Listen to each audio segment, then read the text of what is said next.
हाँ, done sir, हो गया है। हाँ, हाँ जी। Right sir, thank you.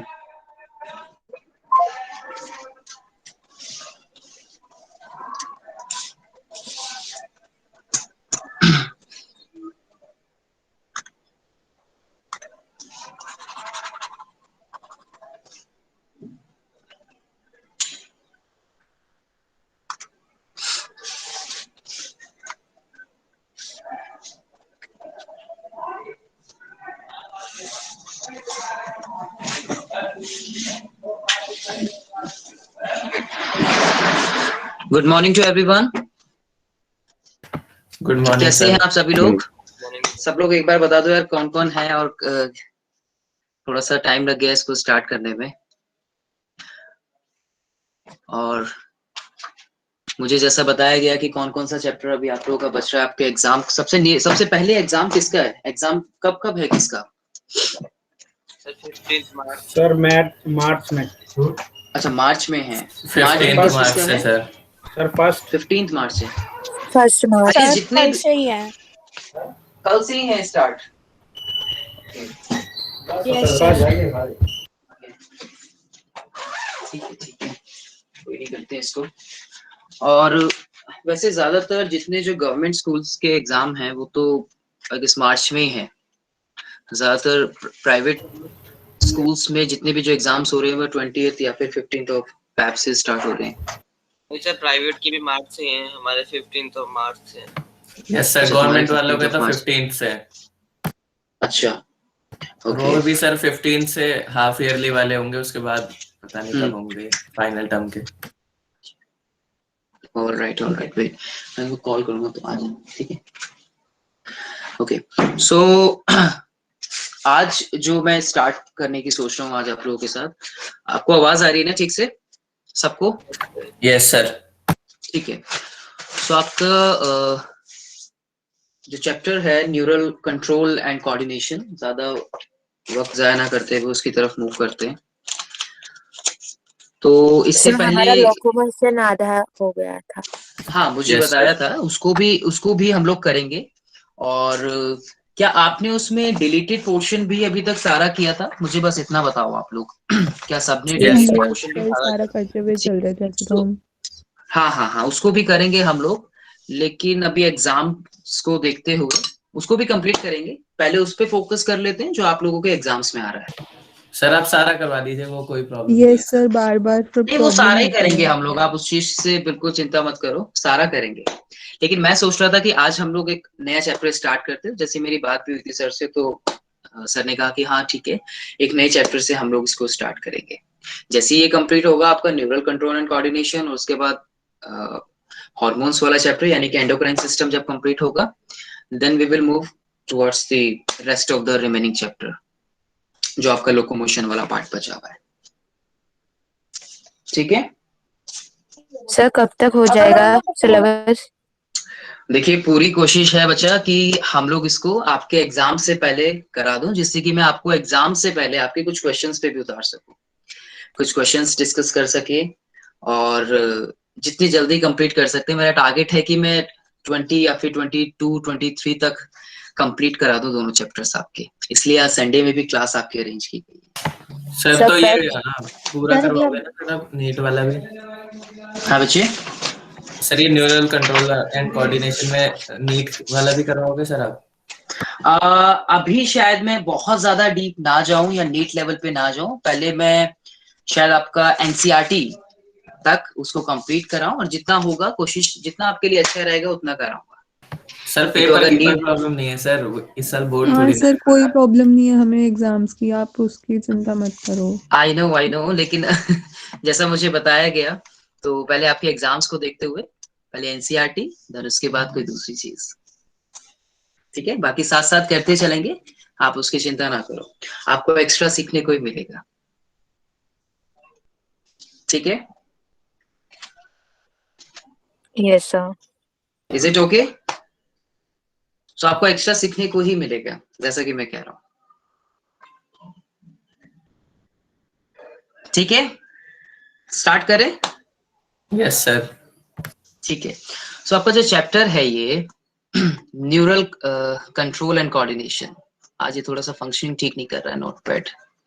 Neural control and coordination, बताइए मुझे आप लोग इसके बारे में क्या जानते हैं? आपसे शुरुआत करते हैं। न्यूरल कंट्रोल एंड कोऑर्डिनेशन क्या होता है ये बताइए बच्चों। आप लोग जानते हो ना कि हमारी जो बॉडी है उसमें ऑर्गन और ऑर्गन सिस्टम में बहुत सारे इनवॉलेंट्री फंक्शंस होती है क्या, और वॉलेंट्री फंक्शन भी होती है। क्या सारी फंक्शनिंग आपकी बॉडी में वॉलेंट्री होती है? सवाल। No sir. नहीं। सो न्यूरल कंट्रोल या ये जो पूरा का पूरा सिस्टम है आपका, क्या वो सिर्फ इनवॉलेंट्री फंक्शंस को ही करता है, वॉलेंट्री फंक्शंस में भी अपना रोल प्ले करता है? सर वॉलंटरी फंक्शंस में भी करता है। ओके, वॉलेंट्री फंक्शन में भी करता है। So why we need this neural. अच्छा, न्यूरल जो वर्ड है यहाँ पे, न्यूरल वर्ड कहां से निकला है? न्यूरल वर्ड निकला है आपकी न्यूरॉन्स से, right? And that neurons are the functional unit of this system. Why we need this neural control and coordination in our body. हमारी बॉडी में हमें इसकी जरूरत क्यों है? कोई बताएगा? सर प्रॉपर बॉडी की फंक्शनिंग के लिए, जैसे कि प्रॉपर कंप्यूटर में बॉडी, सीपीयू होती है। एक जवाब आया प्रॉपर बॉडी की फंक्शनिंग के लिए। अच्छा ठीक है, और कोई? तो व्हाई वी नीड कोऑर्डिनेशन, एक सवाल जवाब आया मेरे पास कि प्रॉपर फंक्शनिंग के लिए। कोई और बताना चाहेगा? अभी काफी सारे बच्चों की आवाज आ रही थी। अच्छा चलो मैं बताता हूँ। आप लोगों ने एक सर सारे वर्ड तो ऑर्गन एक सुना। दूसरे पे डिपेंड करते हैं ना सर। एक्सीलेंट, इसको सारे ऑर्गन एक दूसरे पे डिपेंड करते हैं। ये तो आप जानते हो कि जो आपके ऑर्गन्स मिलकर सारे क्या बनाते हैं? ऑर्गन सिस्टम्स बनाते हैं। अगर बॉडी का कोई एक ऑर्गन ठीक या एक ऑर्गन सिस्टम ठीक से फंक्शन ना करे तो क्या उसका कोई एडवर्स इफेक्ट हमें दूसरे सिस्टम पे देखने को मिल सकता है? सपोज कि डाइजेस्टिव सिस्टम अगर ठीक से काम नहीं कर रहा, सो क्या उसका कोई एडवर्स इफेक्ट आपको एक्सक्रीटरी सिस्टम पर देखने को मिल सकता है या नहीं? मुझे ये बताइए। Yes sir. ऐसे मिल सकता है। मिल यस मिल सर। सकता है। So we can say that कि जैसे आप लोग एक छोटी सी क्लास से पढ़ते आते हो कि एक सेल या एक सिमिलर टाइप ऑफ सेल का ग्रुप मिलकर आपका एक टिश्यू बनाता है एक टाइप का, और उन टिश्यू से फिर ऑर्गन्स बनते हैं, और ऑर्गन से ऑर्गन सिस्टम बनता है। तो they all are coordinated with each other, we can say that. And then तब आगे जाके एक ऑर्गेनिज्म जो है वो फॉर्म होता है। हम ये कहते हैं ना। So why we need this coordination in our body? We need this coordination in our body to balance the homeostasis. What we need? To balance the homeostasis in organs के function में इनको बनाए रखने के लिए coordination बहुत जरूरी होता है। Do you know the term homeostasis? What is the meaning of homeostasis in our body? Yes sir. What is the meaning of homeostasis? Sir constant internal environment बना के रखना। एक कांस्टेंट इंटरनल एनवायरनमेंट बना के रखना है, या फिर मैं ये कह सकता हूं कि आपकी बॉडी में जो इंटरनली जो बैलेंसिंग चल रही है या इंटरनल लेवल पे जो फंक्शनिंग चल रही है, इस फंक्शनिंग को मेंटेन करने का काम करता है ये कोऑर्डिनेशन। तभी तो मैंने कहा कि अगर एक फंक्शन पे कोई इफेक्ट पड़ता है तो उसका एडवर्स इफेक्ट या एक बुरा प्रभाव हमें किसी दूसरे सिस्टम पे भी देखने को मिल सकता है। ऐसा होता है ना? आपने कहा यस होता है, बिल्कुल ये चीज हमें देखने को मिलती है। फॉर एग्जाम्पल, जब आप कोई भी फिजिकल एक्सरसाइज करते हैं तो मस्कुलर एक्टिविटी को मेंटेन करने के लिए एनर्जी की डिमांड बढ़ जाती है, ऑक्सीजन की सप्लाई बढ़ जाती है, और ऑक्सीजन की ज्यादा सप्लाई के लिए respiration rate, heart beat, blood vessels जो होता है ये भी क्या करती है, इनमें ब्लड का फ्लो कैसा हो जाता है? बताइए जरा। ज्यादा। ब्लड का फ्लो ज्यादा हो जाता है, बिल्कुल। तो ये चीज क्या है कि जितने भी जो एक सिस्टम है बॉडी में वो एक दूसरे को कोऑर्डिनेट कर रहे हैं, एक दूसरे के साथ अपना बैलेंस बना के चल रहे हैं। यानी इंटरनल फंक्शनिंग जो है आपकी बॉडी की वो कैसी हो रही है? मेंटेन चल रही है। कैसी चल रही है? मेंटेन चल रही है। So we need this coordination because to maintain homeostasis in our body. ये बात समझ आई सबको?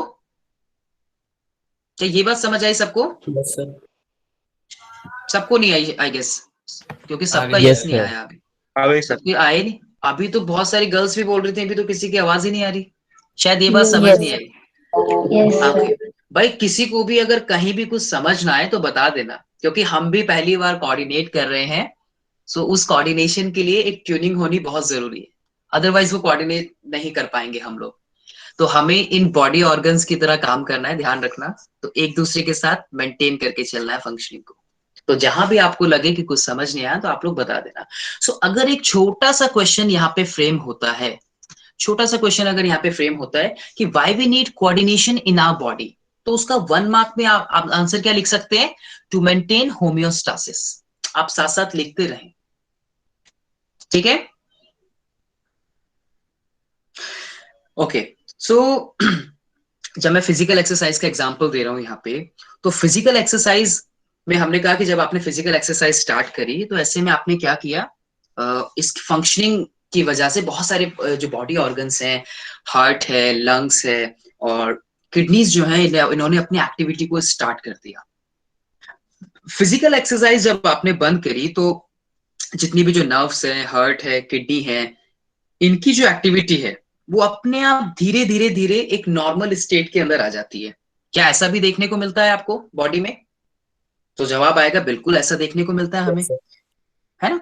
तो इसी तरह से फिजिकल एक्सरसाइज करते समय जब मसल है, हार्ट है, लंग्स हैं, ब्लड वेसल्स हैं, किडनी है और दूसरे ऑर्गन के फंक्शन में कोऑर्डिनेशन रहता है। ये बात हमें समझ आ गई। तो हमारी बॉडी में न्यूरल सिस्टम और दूसरा जो आप सिस्टम की बात करते हैं, न्यूरल सिस्टम के साथ एंडोक्राइन सिस्टम, एक न्यूरल सिस्टम और दूसरा एंडोक्राइन सिस्टम, ये एक साथ मिलकर ऑर्गन की जितनी भी जो एक्टिविटीज होती हैं, नंबर 1 न्यूरल सिस्टम और उसके साथ साथ आपका एंडोक्राइन सिस्टम, इन दोनों की एक साथ मिलकर ऑर्गन, ये सभी जो है ऑर्गन के लिए एक्टिविटी को कोऑर्डिनेट और इंटीग्रेट करते हैं,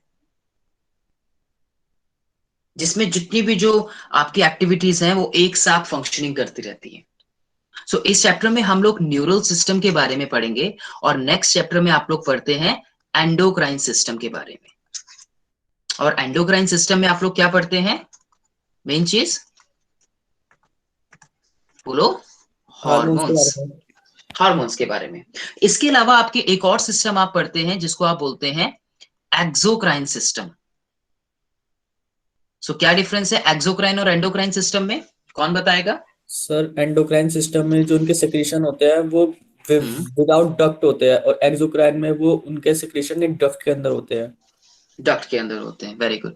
तो यहाँ हम नेक्स्ट चैप्टर में हम लोग एंडोक्राइन सिस्टम के बारे में पढ़ेंगे और यहाँ पे इस चैप्टर में हम लोग न्यूरल सिस्टम के बारे में पढ़ेंगे कि किस तरह का नेटवर्क होता है। और एक चीज जो हम इसमें देखते हैं, इस न्यूरल सिस्टम के अंदर, आपके इस न्यूरल सिस्टम के अंदर क्या चीज देखने को मिलेगी आपको? एक तो क्विक कोऑर्डिनेशन आपको देखने को मिलता है, क्विक कोऑर्डिनेशन देखने को मिलेगा, नंबर 1 बात। दूसरी चीज आपको क्या देखने को मिलेगी यहाँ पे कि ये जो इंटरेक्शन रहता है ये पॉइंट टू पॉइंट रहता है। पॉइंट टू पॉइंट का मतलब समझते हैं? पॉइंट टू पॉइंट का मतलब समझते हैं? नहीं समझते? पॉइंट टू पॉइंट का मतलब कि जब इंपल्सेस जो अराइज होंगी वो एक पॉइंट पे जाके दूसरे पॉइंट के साथ अटैच्ड होंगी। यानी कि जब अभी हम इसमें पढ़ेंगे कि न्यूरॉन्स का जो अटैचमेंट होता है, न्यूरॉन्स जो जुड़ी होती हैं वो किस तरह से एक दूसरे के साथ अटैच्ड होती हैं। That is called the point two point interaction. और ये पूरा का पूरा केस जो है न्यूरॉन्स का आपको आपकी बॉडी में इसी तरह से देखने को मिलता है। ये सारी चीजें हम इस चैप्टर के अंदर पढ़ेंगे, ठीक है? ये बात समझ आई सबको? Yes sir. सबको नहीं आई I guess? Yes, sir. Yes sir. So neural system में जितने भी जो एनिमल्स होते हैं, अब आप लोगों ने एनिमल किंगडम तो पढ़ा होगा, तो एनिमल्स में neural system highly specialised cell से बना होता है और इन हाईली स्पेशलाइज्ड सेल्स को हम जो नाम देते हैं, हम न्यूरॉन्स का नाम देते हैं, ठीक है? अब न्यूरॉन्स में जो आप बेसिस जो है न्यूरॉन को हम लोग किस टाइप पे, या फिर जो मैं कहूं कि अगर टाइप्स ऑफ न्यूरॉन्स की बात करूं बच्चों, तो टाइप्स में आपको क्या देखने को मिलता है, और मैं किस टाइप पे आपको बताने जा रहा हूं। ये टाइप जो है वो है number of dendron, number of dendron and axon के बिहाफ पे।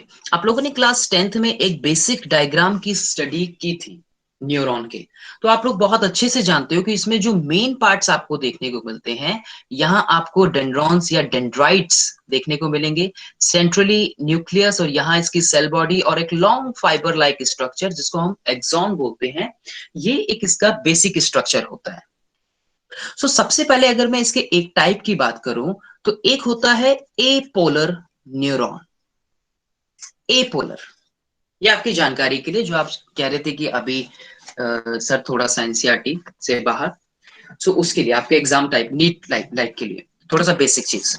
तो एपोलर में आपको क्या देखने को मिलेगा, एपोलर टाइप जो हमें देखने को मिलती है,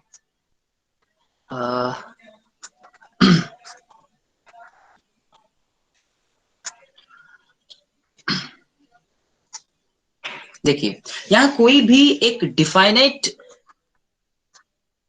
हमें एक्सॉन या डेंड्रॉन इसमें देखने को नहीं मिलती।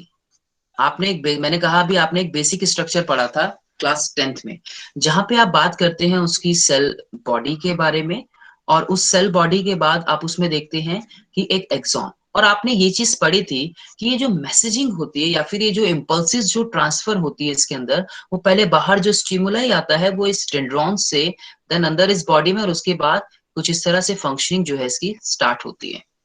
सबसे पहली जो मैंने बात की यहाँ पे एपोलर टाइप न्यूरॉन के बारे में, on behalf of the number of dendrons and axon. तो इसमें आपको कोई भी डिफाइनाइट डेंड्रॉन या फिर एक्सॉन देखने को नहीं मिलता, ठीक है। इसके अंदर आइदर एब्सेंट और it present and not differentiated into axon and dendron. ये एक इस टाइप की हमें देखने को मिलती है एपोलर टाइप ऑफ दिस। इसमें जो स्टिमुलस होगा ना, यहाँ मेन बात क्या थी, यहाँ पे जो मैं आपको बेसिक स्ट्रक्चर में बता रहा हूँ स्टिमुलस के बारे में। इस एपोलर टाइप में जो आपको स्टिमुलस देखने को मिलेगा, स्टिमुलस तो सबको क्लियर है ना, स्टिमुलाई तो सबको क्लियर है ना बच्चों, यानी जो भी आप बाहर से जो मैसेजिंग लेते हैं, आप एनवायरमेंट से जो भी आप स्टिमुलाई ले रहे हैं, उसका रिस्पॉन्ड हम किस तरह से करते हैं, ये बात सबको क्लियर है ना स्टिमुलाई वाली?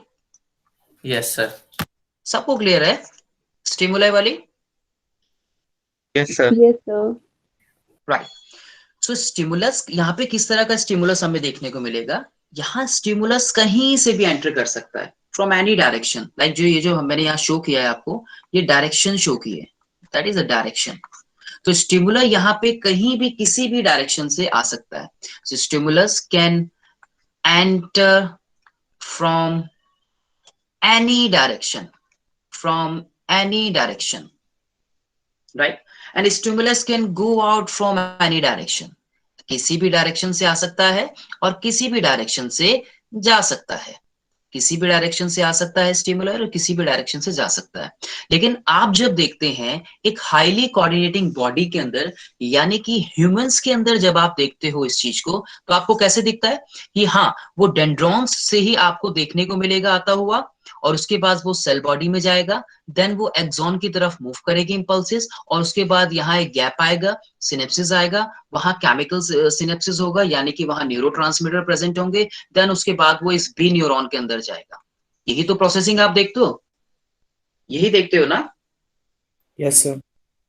लेकिन जब आप एपोलर टाइप न्यूरॉन को देखते हो, तो इस एपोलर टाइप न्यूरॉन में स्टिमुलस जो होता है वो किसी भी डायरेक्शन से इस न्यूरॉन के अंदर एंटर कर सकता है और किसी भी डायरेक्शन से बाहर जा सकता है। ये बात सबको क्लियर है? ये बात सबको क्लियर हुई एपोलर वाली? Yes sir. सबको नहीं हुई? सबको हुई, ठीक है। अच्छा, तो आपने लोअर ऑर्गेनिजम्स तो पढ़े ही हैं, जैसे कि हाइड्रा पढ़ा होगा आप सबने, ये सब पढ़ा है। ठीक है, राइट, पढ़ा है। तो ये चीज आपको वहां देखने को मिलेगी। सवाल ये कि क्या ये एपोलर टाइप न्यूरॉन हमारी बॉडी में देखने को मिलेगी? सवाल ये कि क्या इस तरह की न्यूरॉन हमें हमारी बॉडी में देखने को मिलेगी? No sir. नो। यस और किसी का कोई सर। जवाब? Yes sir. यस। आपका यस सर। नाम? यस, जिन्होंने बोला सर आपका नाम प्रियांशु। बच्चे? प्रियांशु। सर प्रियांशु प्रियांशु। कहाँ देखने को मिल सकती है? सर जब कोई बेबी एम्ब्रियोनिक स्टेज में होता है तब होता है ये पोलर न्यूरॉन। एक आप सेल पढ़ेंगे जब आप नीट लेवल का अभी आपने बोला था तो मैं उसमें बता दूं, तो एक सेल आप पढ़ते हैं एमाक्राइन। कभी किसी ने सुना है सेल नाम के इस टाइप की सेल का नाम? एमाक्राइन सेल। ये एमाक्राइन सेल ऑफ रेटिना में हमें इस टाइप की देखने को मिल सकती है, ध्यान रखिएगा। ठीक है, तो इसका एग्जांपल आप अगर लेना चाहे तो यहाँ पे ये ले सकते हैं। बाकी हाइड्रा एक इसका बेस्ट एग्जांपल है। बाकी हाँ, ये हमें इन एमाक्राइन सेल्स में देखने को मिलेंगी। सर एम्ब्रायो में नहीं होता? किसमें? एम्ब्रायो में। एम्ब्रायनिक स्टेज में हमें देखने को मिलती हैं, एम्ब्रायनिक स्टेज में भी देखने को मिलती है। सर रेटिना में तो ठीक है? शायद बाइपोलर सेल होते हैं। बाइपोलर के अलावा इनको हम ये भी बोलते हैं, एपोलर सेल्स का नाम भी देते हैं, जो कि हमें वहां पे फाउंड होती है। आप पढ़ते हो एनसीईआरटी में। बाइपोलर दोनों सेम है? नहीं, वो हाँ बाइपोलर, अभी बाइपोलर के बारे में बात करेंगे। वो स्पेसिफिक रेटिना में। देखो मैंने यहाँ पे क्या लिखा, मैंने यहाँ लिखा एमाक्राइन सेल। यही कंफ्यूजन होती है। वहां सिर्फ आप एनसीईआरटी में जब आप पढ़ते हो तो वहां पे आप बाइपोलर पढ़ते हो कि one axon and one dendrites, है ना? वहां पे तो पूरा उसी तरह का कोऑर्डिनेशन देखने को मिलेगा। मैंने कहा कि जहां पे स्टिमुलाई कहीं से भी आ रहा है और कहीं से भी निकल रहा है, कोई स्पेसिफिक डायरेक्शन नहीं है। लेकिन जब आप बाइपोलर वाली कंडीशन पढ़ोगे तो वहां आपको दूसरी कंडीशन देखने को मिलेगी। आप एनसीईआरटी में पढ़ते हो, बाइपोलर पढ़ते हो, यूनिपोलर पढ़ते हो, मल्टीपोलर पढ़ते हो। मैंने यहाँ पे एक स्पेसिफिक सेल का नाम लिख दिया। Okay sir. ये सिर्फ आपकी एक एक्स्ट्रा जानकारी के लिए, ठीक है? तो आप उसको कंपेयर कर सकते हो वहां पे कि हाँ इस तरह से देखने को मिलेगा। बाइपोलर में ध्यान रखना, बाइपोलर की जब आप बात करते हो बेटा, तो बाइपोलर में आपको कैसे देखने को मिलेगा? One axon and one dendron, ये आपका जवाब। ठीक है, one axon and one dendron. ठीक है, और इसमें एग्जाम्पल क्या दोगे फिर आप? वही आपका रेटिना। ठीक है, और रेटिना में कहां पे? आपकी ये rod cell and cone cell. ये बात क्लियर है सबको? ये चीज समझ आए डिफरेंस ए पोलर और बाइपोलर में? आप एनसीईआरटी में ये एग्जांपल पढ़ते हो, ठीक है? हेलो, सबको आवाज आ रही है? Yes sir. Yes sir. ठीक है, चलें आगे। दूसरी टाइप, इसी तरह से आपको ए पोलर के बाद बाइपोलर हो गया, फिर एक आपको टाइप देखने को मिलता है इसमें, यूनिपोलर। यूनि मीन्स क्या समझते हो? यूनि मीन्स क्या समझते हो? एक। यूनि मीन्स होता है सिंगल। तो इसमें जो आपको प्रोसेसिंग देखने को मिलती है ना, that is a single process, जो कि डेवलप होती है फ्रॉम सिंगल प्रोसेस, मैं इसको कह सकता हूं। और सिंगल प्रोसेस में आपको कहां पे देखने को मिलेगा? From cell body to one axon, from cell body to one axon. ठीक है, अच्छा सर एम्ब्रियोनिक स्टेज पे ये वाला होता है शायद। वेरी गुड, यही मैं आपको बताने वाला था अभी। ये आपको एम्ब्रियो में देखने को मिलता है। ठीक है, तो नर्वस सिस्टम ऑफ एम्ब्रियो, वैसे भी एम्ब्रियो एक वेल प्रोटेक्टेड होती है, ये चीज ध्यान रखिएगा। एम्ब्रियो जो होता है, एम्ब्रियो कैसा होता है? एम्ब्रियो एक वेल प्रोटेक्टेड होता है। लेट्स सपोज कि ये कोई एम्ब्रियो है, तो ये एम्ब्रियो कैसा होता है? इसके पास अपनी प्रोटेक्शन होती है। तो इस एम्ब्रियो के पास जब अपनी प्रोटेक्शन है तो इसको ज्यादा स्टिमुलस की रिक्वायरमेंट नहीं होती। ठीक है, इसके प्रोटेक्शन की वजह से इसको मैं कह सकता हूं कि ज्यादा किसकी रिक्वायरमेंट नहीं होती? स्टिमुलस की रिक्वायरमेंट नहीं होती इसको ज्यादा। ठीक है। तो इसमें यूनिपोलर टाइप यानी कि एक सिंगल प्रोसेस हमें देखने को मिलती है from cell body to one axon. तो ये होगा आपका यूनिपोलर टाइप। बाइपोलर में फिर डिफरेंस क्या होगा? किसमें बेटा? यूनिपोलर और बाइपोलर।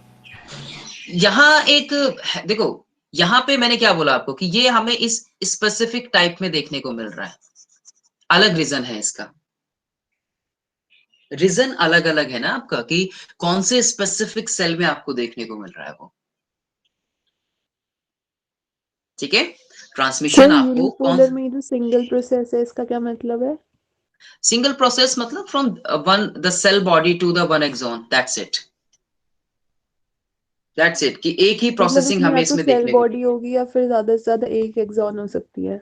बस ये यूनि का मतलब सिंगल होता है ना, तो एक सेल बॉडी हो गई और एक आपको उसमें वन एक्सॉन देखने को मिल रहा है। तो इसीलिए ज्यादातर इस हमें एम्ब्रियो स्टेज में देखने को मिलता है। ठीक है, बाकी जब हम जब मैच्योरिंग स्टेज में जाते हैं, जब हम डेवलपिंग स्टेज के अंदर जाते हैं, तो वहां तो फिर कंप्लीट एक सिस्टम जो है पूरा वो केज बनना स्टार्ट हो गया, कंप्लीट डेवलप हो गया, मैच्योर हो गया, हम ये कह सकते हैं। हाँ जी, इसमें स्टिमुलस की रिक्वायरमेंट बिल्कुल ही नहीं होती है, थोड़ी बहुत होती है? बहुत कम होती है, क्योंकि आप जानते हैं कि ये जो एम्ब्रियो है ये एक वेल डिफाइंड एक बैग लाइक स्ट्रक्चर के अंदर होता है, एक बलून लाइक स्ट्रक्चर के अंदर होता है, जहां पे ऑलरेडी बहुत शॉक एब्जॉर्बर्स का काम करता है वो एमनियोटिक फ्लूइड, जिस फ्लूइड के अंदर ये यंग वन डेवलप हो रहा होता है। ठीक है, सो लेस अमाउंट में चाहिए हमको वहां पे। ये बच्चा एक टाइप हो गई। इसके अलावा अच्छा ये ऐसा हो गया था, ये फर्स्ट स्लाइड थी हमारी। इसके अलावा हम क्या देखते हैं इसमें, एक आप देखते हो बच्चों इसमें मल्टीपोलर, एक आप देखते हो इसमें मल्टीपोलर टाइप, मल्टीपोलर टाइप। अब मल्टी का मतलब आप समझते हो कि वन एक्सॉन, एक्सॉन तो देखो एक ही होगा, एक्सॉन आपको यहाँ पे एक ही देखने को मिलेगा, लेकिन उसके अलावा डेंड्रॉन्स की जब हम बात करते हैं तो वो यहाँ पे हमें बहुत सारे देखने को मिलते हैं। One axon but many dendrons हमें इसमें देखने को मिलते हैं, one axon but many dendrons. और मोस्ट ऑफ द न्यूरॉन्स जो होती है ना वर्टिब्रेट्स की जो ज्यादातर न्यूरॉन्स होती हैं, वो वर्टिब्रेट्स की ज्यादातर न्यूरॉन्स यही होती है हमारी। ठीक है, ये बात क्लियर सबको? Yes sir. ठीक है जी, तो ये कुछ टाइप्स आपको देखने को मिलते हैं। इसके अलावा और भी होती हैं, जैसे मैं कहूं कि एक शूडो यूनिपोलर भी होती हैं, और वो जब गैंग्लिया की बात करते हैं हम, गैंग्लियन सेल्स की, जो कि आगे पढ़ेंगे, तो वहां पे वो हमें देखने को मिलती है। लेकिन अगर आप ये कुछ टाइप्स इनकी याद रखोगे या ये चीज समझोगे तो आपके लिए ठीक है वो। ठीक है जी, क्लियर है इसी सबको? Yes sir. तो अब मेरे को एक वर्ड में बताओ कि ये तो न्यूरॉन्स के टाइप्स हो गए। सो न्यूरॉन्स इम्पल्सिस को क्या करती है, इनका ट्रांसमिशन करने का काम करती है। ये चीज हमें आगे इस चैप्टर में पढ़नी है।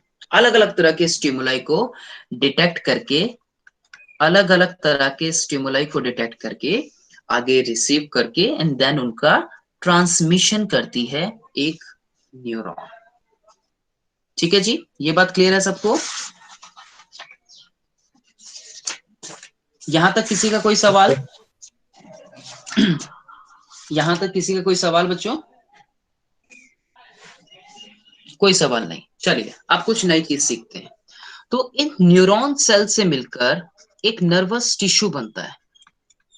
इस न्यूरॉन सेल से मिलकर बच्चों एक नर्वस टिश्यू का फॉर्मेशन होता है। ठीक है, आप लोगों ने चैप्टर 4 में एक चीज पढ़ी होगी कि डेवलपमेंट कैसे होता है। तो आपने देखा होगा कि we are triploblastic, we are triploblastic organism, triploblastic है, तो यानी कि इसका ओरिजिन भी कहीं ना कहीं किसी एक जर्मिनल लेयर से होता होगा, राइट? सो इसका जो ओरिजिन होता है वो कैसा होता है, एक्टोडर्मल ओरिजिन। कैसा होता है बच्चों? एक्टोडर्मल ओरिजिन हमें इसका देखने को मिलता है। ठीक है, ठीक है। सो न्यूरॉन को हम नर्व सेल का भी नाम देते हैं, राइट। अब न्यूरॉन की में जो डेंड्रॉन्स की हम लोग बात करते हैं, जो डेंड्रॉन्स होती हैं, ये एक स्मॉल स्ट्रक्चर आपको देखने को मिलेगा। उसके अलावा ये एक, अगर मैं मेजरमेंट की बात करूं तो ये एक नॉन यूनिफॉर्म डायमीटर शो करता है।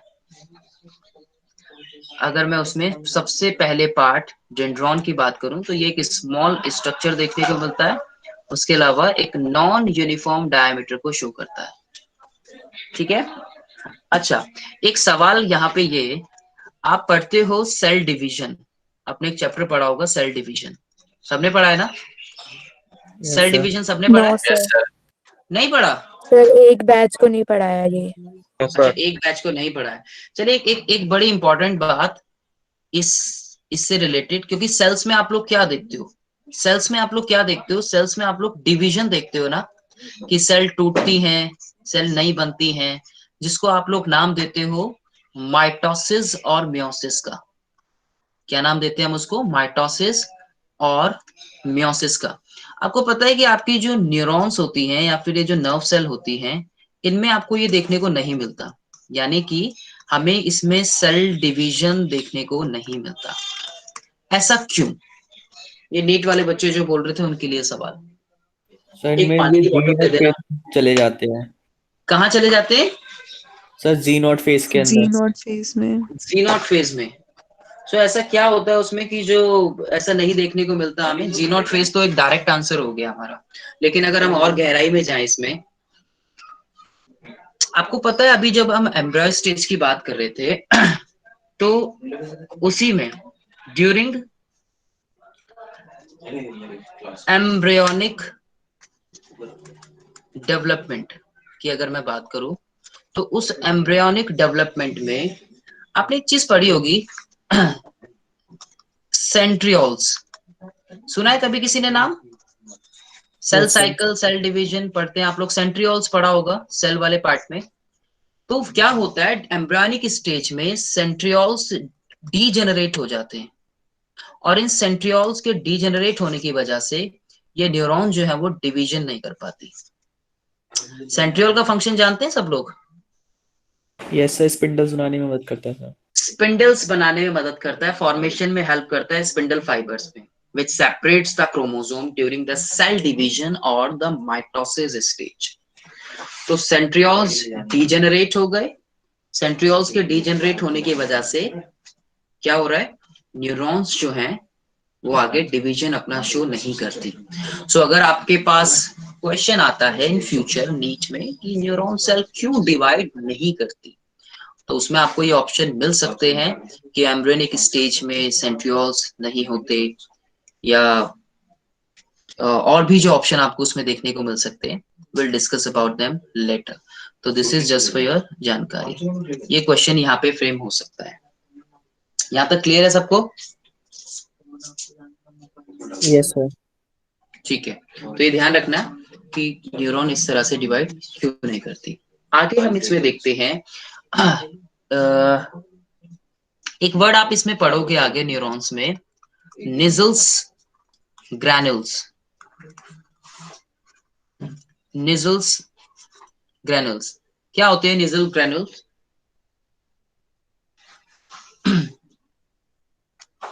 और ये जो वर्ड इसके साथ आता है ग्रैनुलर, ये ऐसा क्यों आता है? आप कब कहाँ पढ़ते हैं आप granular word?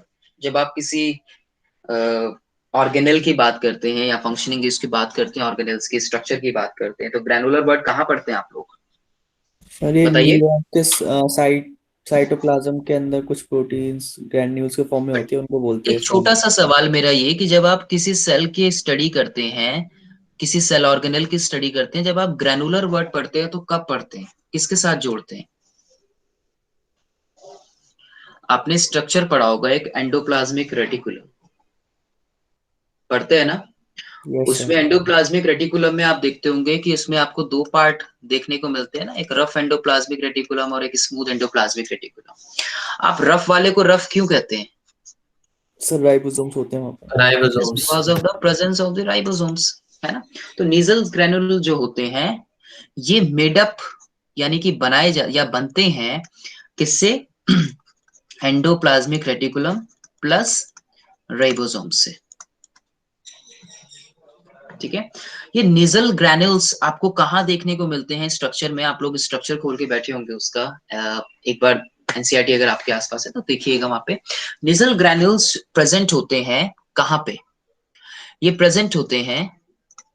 Present in dendron, present in dendron, साइटोन, but absent in axon। ये स्टेटमेंट कई बार लिखी आ जाती है, ध्यान रखिएगा। जो नीट वाले बच्चे पूछ रहे थे सवाल, ये कई बार स्टेटमेंट्स लिखी आ जाती हैं, तो आपको उसमें से बताना होता है कि कौन सी करेक्ट है या कौन सी करेक्ट नहीं है, ठीक है? सो नीजल ग्रैन्युल्स में आपको ये चीज आपको अगर डायग्राम से क्वेश्चन फ्रेम होता है, एक्सॉन के डायग्राम से अगर क्वेश्चन फ्रेम होता है तो इस तरह से वहां पे बन सकता है, ठीक है जी? आगे चलें, चलें बच्चों आगे। ये Yes, थोड़ी सी sir. बेसिक जानकारी फॉर द न्यूरॉन के बारे में, थोड़ी सी जानकारी आप लोगों के लिए। अच्छा, इसमें और भी स्ट्रक्चर्स जब आप देखते हो न्यूरॉन का, जब आप इसमें देखते हो, एक स्ट्रक्चर आप पढ़ते हो, इस स्ट्रक्चर में और जो मेजर बात करते हैं हम इसमें, बाकी तो आपने पढ़ी होगा कि न्यूक्लियस है, एक्सॉन है, लॉन्ग फाइबर है, नोट्स ऑफ फ्रेंडवेयर है, ये सारी चीजें। यहाँ पे एक पार्ट हम पढ़ते हैं एक्सॉन हिलॉक। एक्सॉन हिलॉक, ये एक्सॉन हिलॉक हमें कहाँ देखने को मिलता है? जब हम एक न्यूरॉन का डायग्राम बनाते हैं तो कुछ आप इस तरह से देखते हैं, एक्सॉन और साइटोन के बीच में। एक्सॉन और साइटोन के बीच में, तो मतलब जहाँ से एक्सॉन की शुरुआत होती है। जहां से एक्सॉन की शुरुआत होती है। तो एक कुछ इस तरह की बॉडी आप उसके अंदर बनाते हैं। एक लॉन्ग न्यूरॉन्स जब आप बनाते हैं तो उसमें होता क्या है कि यहाँ सेंट्रली आपको न्यूक्लियस देखने को मिलता है। इसके अलावा कुछ पार्ट्स आपको और इसमें देखने को मिलते हैं, लाइक अभी जैसे मैंने एक पार्ट बताया नेजल ग्रैन्युल, तो ये आपके हो गए वो नेजल ग्रैनुलर स्ट्रक्चर। बाहर आपके ये डेंड्रॉन्स प्रेजेंट होते हैं, राइट? उसके अलावा यहाँ ये जो पार्ट होता है, इस इम्पल्सिस को आगे ले जाने वाला initial part, that is called axon hillock. That is called axon hillock, and that axon hillock is responsible, or we can say that ki that trigger stimuli to axon, ठीक है? उसके अलावा जब आप इसमें आगे चलते हैं तो इसके अंदर आपको इसके एनर्जी प्रोवाइड कराने के लिए क्या देखने को मिलेंगे? एनर्जी प्रोवाइड कराने के लिए आपको क्या मिलेगा इसमें देखने को? बताइए। माइटोकॉन्ड्रिया। एनर्जी के लिए क्या मिलेगा इस पे? माइटोकॉन्ड्रिया।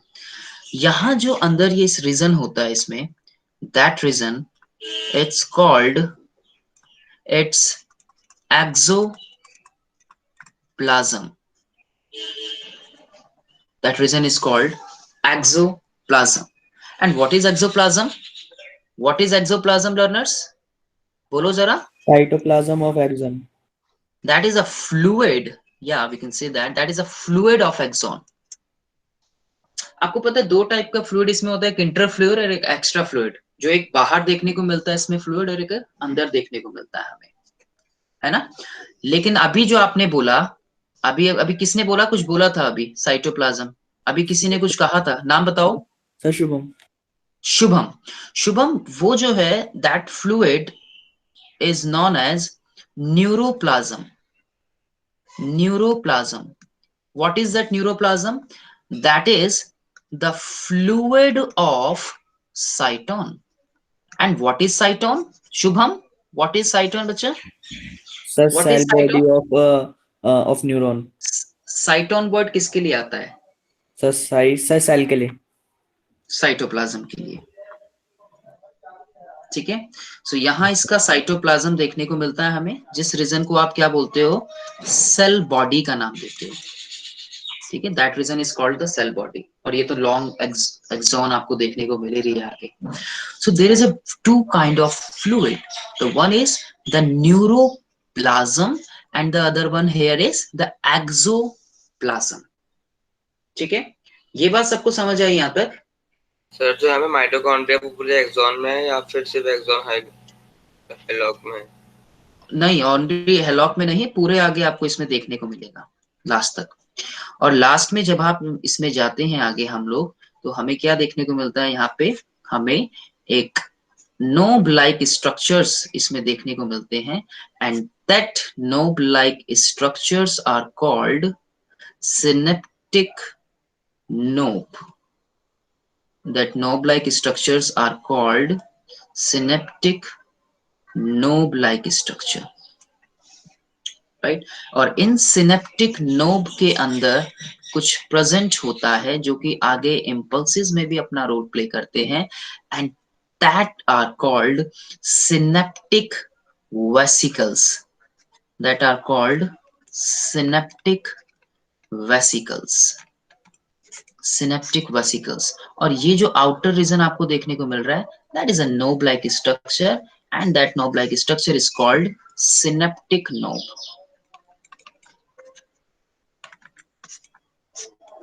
सिनेप्टिक नोब, ठीक है। और भी बहुत सारे रीजन हमें इसमें देखने को मिलते हैं, और भी बहुत से रीजन हमें यहाँ पे देखने को मिलते हैं इसमें। एक minute, where is my pad? सो जैसे अब न्यूक्लियस रीजन हमें इसमें देखने को मिला, उसके बाद हमने इसमें बात की एक्सॉन हिलॉक के बारे में और माइटोकॉन्ड्रिया के बारे में, नेजल ग्रैन्युल्स के बारे में। इसके अलावा ये लॉन्ग एक्सॉन आपको देखने को मिल रही है, इसमें सिनेप्टिक नोब हो गए। कुछ और भी स्ट्रक्चर्स होते हैं जो आपको देखने को मिलते हैं, लाइक एक्सोलेमा रीजन। जो एक्सोलेमा रीजन की चलो अगर मैं बात करूं, तो ये एक लेयरिंग हमें यहाँ पूरे इस एक्सॉन फाइबर पे देखने को मिलती है, एंड पूरे इस पे देखने को मिलेगी, जिसको हम नाम देते हैं किसका, एक्सोलेमा का। इसको हम नाम देते हैं किसका, एक्सोलेमा का। That is a membrane of axon. Axolemma क्या होती है, आप एनसीईआरटी में जो पार्ट्स यहाँ मेंशन नहीं है, आप उनको मेंशन करके वही एनसीईआरटी में लिखना सब लोग। सबको मेरी आवाज आ रही है? लगता है बोर हो गए सब, ज्यादा डीप चले गए क्या? अभी तो कुछ बताया ही नहीं। नो लगता है सर। सब लोग, लगता है बोर हो गए सब, आवाज ही नहीं आ रही किसी नो की। सर। शायद कोऑर्डिनेशन ठीक से बन नहीं पाया, मुझे ऐसा लग रहा है, पॉइंट टू पॉइंट इंटरेक्शन हो नहीं पा रहा। इज इट ऐसे ही है क्या? No sir. No sir.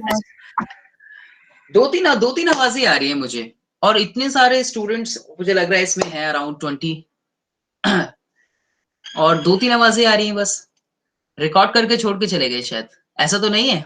मुझे 2-3 नाम याद हुए भी, जैसे शुभम एक नाम नो याद हुआ, सर। और प्रशांत भी है। कोई प्रशांत भी है क्या? शुभम, प्रशांत नहीं, प्रशांत नहीं, शुभम है। और कौन कौन है, नाम बताओ।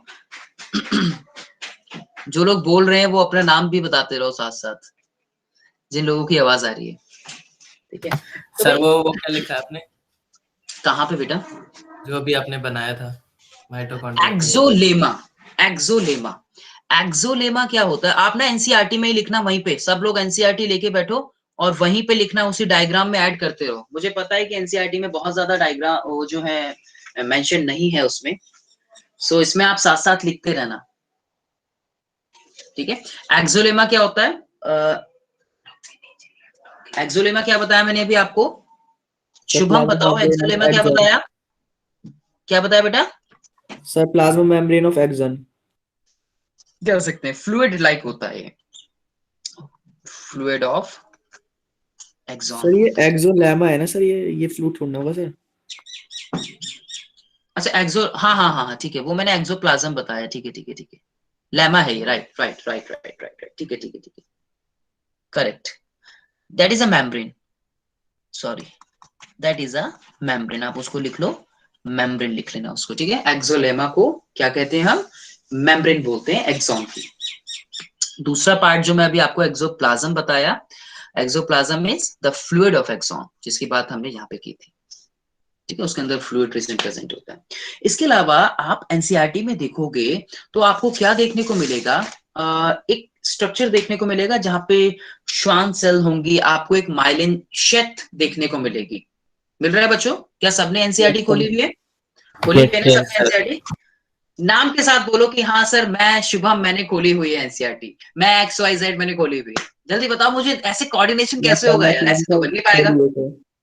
हाँ जी सर मैं शुभम से खोली हुई है। अच्छा शुभम ने खोली हुई है, और कौन कौन है? सर निखिल। निखिल, निखिल ने भी Yes, एनसीईआरटी sir. खोली हुई है।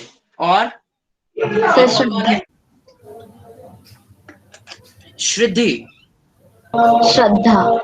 अच्छा श्रद्धा श्रद्धा श्रद्धा श्रद्धा, ठीक है, श्रद्धा ने भी ओपन की हुई है। और कौन कौन है? सर अमित। अमित, अमित बेटा एनसीईआरटी ओपन है? Yes sir. ठीक है, अमित, श्रद्धा, शुभम, तो ये तो सब नाम अभी पता लगे, ठीक है जी। तो आप उसमें देख रहे हो ना मैंने आपको न्यूज़ल ग्रैनुल्स के बारे में तो अभी बताया था। ये न्यूरॉन्स जो होती हैं अच्छा जो अभी पार्ट एक बताया ना मैंने जो न्यूरॉन का जो सबसे ज्यादा सेंसिटिव पार्ट होता है न्यूरॉन के अंदर, तो उसको हम बोलते हैं एक्सॉन हिलॉक। ये एक्सॉन हिलॉक रीजन जो होता है सबसे ज्यादा सेंसिटिव पार्ट होता है इसका, न्यूरॉन का, ठीक है जी। उसके कई सारे रीजंस होते हैं कि कैसे वो इम्पल्सिस को इस सेल बॉडी से आगे इस लॉन्ग फाइबर में मूव कराने में अपना रोल प्ले करता है। इस वजह से भी हम इसको कहते हैं कि ये एक सेंसिटिव पार्ट होता है, क्योंकि ये ट्रिगर करता है स्टिमुलाई को और आगे एक्सॉन की तरफ मूव कराने में हेल्प करता है। इसलिए हम इसको क्या कहते हैं? हम इसको कहते हैं कि भाई ये सबसे ज्यादा मोस्ट सेंसिटिव पार्ट होता है न्यूरॉन का, मोस्ट सेंसिटिव पार्ट होता है। रीजन क्या है उसके पीछे? क्योंकि ये ट्रिगर कर रहा है स्टिमुलाई को और एक्सॉन की तरफ मूव करने में अपना रोल प्ले कर रहा है, ठीक है। आप एक कवरिंग पढ़ते हो एनसीईआरटी, अगर आप खोल के बैठे हो, सब लोग, शुभम है, श्रद्धा है, अमित है, सो यहाँ एक स्ट्रक्चर पढ़ते हो माइलिन शेथ। बच्चों शेथ का मतलब क्या होता है? शेथ का मतलब क्या होता है? कवरिंग, ढकना, कवरिंग। किसी चीज को ढकना, वेरी गुड वेरी गुड, किसी चीज को ढकना। तो ढकने से मैं क्या कह सकता हूं? एक तरह की कवरिंग। ये माइलिन शेथ जो बनती है इसके अंदर, इस माइलिन शेथ को बनाने वाली कुछ सेल्स होती हैं, राइट। इस माइलिन शेथ को बनाने वाली कुछ सेल्स होती हैं जिनको आप क्या नाम देते हैं? श्वान सेल का नाम देते हैं, ठीक है। अगर सवाल आता है कि कौन सी सेल इसमें माइलिन शेथ को बनाती है, तो शॉर्ट मार्क्स में लिख दीजिएगा श्वान सेल, ठीक है। तो श्वान सेल जहां माइलिन शेथ सिक्रीट नहीं करता, वहां क्या होता है? सवाल अब ये कि क्या सब जगह श्वान सेल माइलिन शेथ बनाता है? क्वेश्चन है मेरा। हाँ जी, नो सर, बीच बीच में कुछ गैप्स होते हैं आपको जहाँ पे बीच बीच में, वेरी गुड, इसलिए वो डायग्राम देखने के लिए कह रहा हूं। आप देखो ध्यान से कि कुछ जगह ऐसी भी होंगी जहां पर माइलिन शेथ देखने को आपको नहीं मिलेगा। दिख रहा है डायग्राम में? Yes sir. दिख रहा है ना? सो आपको सर वो माइलिनेटेड रीजन होता है, वहीं पे करते हैं सर। माइलिनेटेड रीजन होता है। आपको ये स्ट्रक्चर, जैसे मैं कहूं कि इस तरह से लॉन्ग न्यूरॉन का आपको देखने को मिल रहा है, तो जहां जहां आपको देखने को मिलेगा कि ये एक तरह की कवरिंग हो गई, जहां जहां आपको देखने को नहीं मिलेगा, लेट्स सपोज कि कुछ इस तरह से आपको देखने को मिलता है, राइट, ये एक एक्सॉन हो गया, सपोज इसके आगे इसकी सेल बॉडी हो गई, ये इसका एंड हो गया। तो जहां जहां ये सिक्रीट नहीं करता वहां आपको क्या देखने को मिलता है बच्चों? नोड्स ऑफ रैनवियर देखने को मिलता है। क्या देखने को मिलता है? Nodes of Ranvier. ये पार्ट देखने को मिला आपको उसमें डायग्राम में। सो श्वान सेल्स क्या करती हैं? श्वान सेल्स बनाती हैं माइलिन शेथ को। श्वान सेल्स सिक्रीट करती हैं, श्वान सेल्स बनाती हैं माइलिन शेथ को।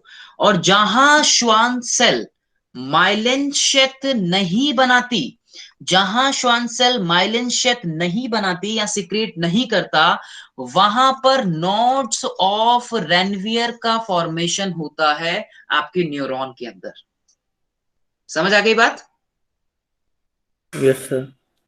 तो ध्यान रखना ये।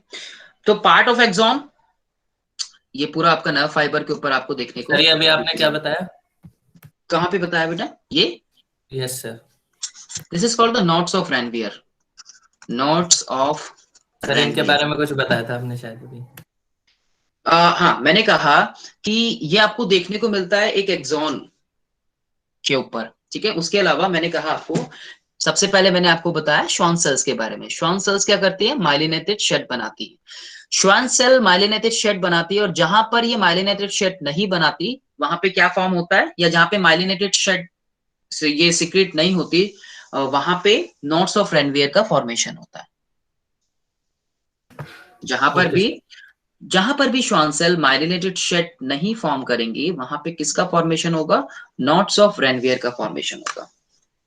ये बात सबको समझ आई ना? Yes yes sir.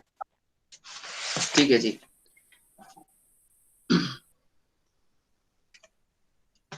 चलें आगे। Yes sir. तो न्यूरॉन का डायग्राम देख लो।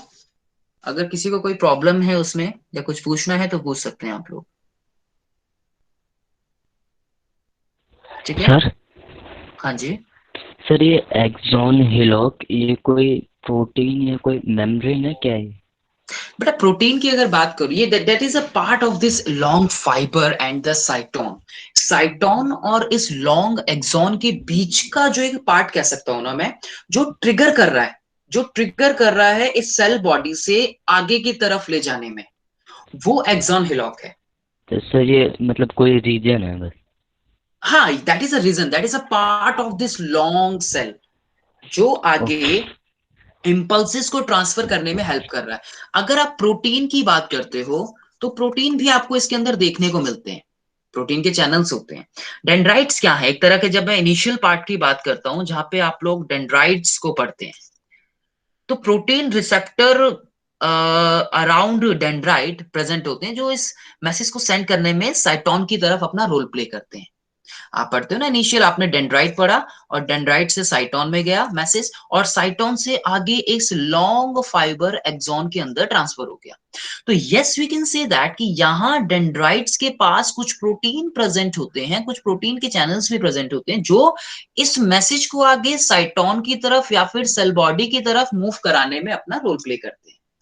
But if we'll talk about only this hillock region, so वो ट्रिगर कर रहा है उस स्टिमुलाई को, जो स्टिमुलाई आगे इस डेंड्राइट से साइटोन की तरफ आई और फिर इन दोनों के बीच में कहां पर आई? उस एक्सॉन हिलॉक के पास आई। समझ आई ये बात?